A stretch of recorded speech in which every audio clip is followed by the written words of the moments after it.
যদি আমাদের কোনো প্রবলেম হয়, আজকে তো আমরা নিজের মা বাবাকে ভুলতে পারি না, তো ঠাকুরও তো আমাদের প্রতি সেরকম, গুরুজন সেরকম।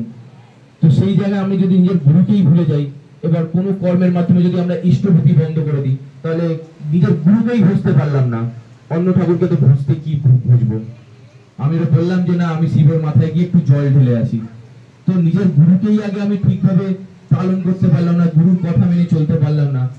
আজকে হনুমানজি যেমন নিজের গুরুকে, ওনার গুরু সব থেকে বড় গুরু ছিলেন শ্রীরাম, শ্রীরামের কথা শুনে তিনি মানে ওনার জন্য সবকিছু, উনি যা বলবেন তাই ওনার জন্য সবকিছু। তো ওনার গুরু, ওনার আর কারোর ভগবানের মতো, উনি নিজেই তো ভগবান, ওনার আর কারোর দরকার পড়েনি। শ্রীরামকে বুঝলেই সমস্ত পুরো বিশ্ব ব্রহ্মাণ্ডকে জয় করে যান তিনি, এমন ভাবে দেখিয়েছেন, আমরা এমন ভাবে শাস্ত্রে পড়ছি।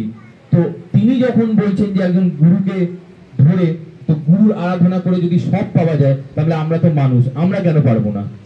সেই ক্ষেত্রে আমাদেরকে গুরুর নিষ্ঠা, গুরুর আচরণ, গুরুর সবকিছু বিবরণ, যেমন আমাদের বাণীতে দেখছি, আমরা সত্যানুসরণ গ্রন্থে দেখছি, তো সেই জিনিসগুলো আমাদেরকে সঠিকভাবে মানতে নাও পারলেও একটু বুঝে চলতে পারি। কারণ আমাদের আজকাল দিন খুব খারাপ আসছে, এই দিনে ঠাকুর ছাড়া আর কেউ নেই এই জগতে, তো ঠাকুরকে ধরেই সব পাওয়া যাবে, আর ইষ্টভূতিটা ঠিক করে আমাদেরকে করে চলতে হবে।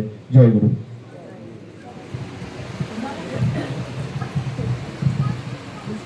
ডিপি নিয়ে অনেক কাজ করছেন আমাদের আকাশ ভাই, দমদম থেকে এসছে।